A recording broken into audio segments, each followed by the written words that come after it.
Sa gitna ng pagluluksa, ibinahagi ni Ara at Ricky May Davao ang kanilang matinding kalungkutan sa pagpanaw ng kanilang ama, ang veteranong aktor at direktor na si Ricky Davao.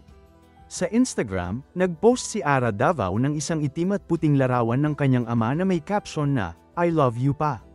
Rest well, sinundan ito ng isa pang larawan kung saan makikitang magkasama si Ricky at ang yumaong lola ni Ara, ang OPM icon na si Pilita Corrales.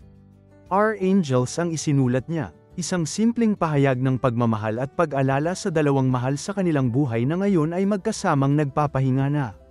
Samantala, nagbahagi rin si Ricky May Davao ng isang throwback photo kung saan makikita siyang bata pa, nakaupo sa kondonga ng kanyang ama habang masaya at puno ng pagmamahal ang eksena.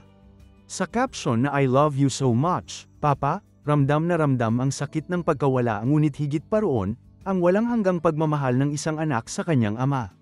Kasabay ng mga parangal na ito, nanawagan si Ricky May sa publiko, lalo na sa mga nakadalaw kay Ricky sa ospital, na iwasang magbahagi ng anumang larawan ng kanyang ama noong mga huling araw nito.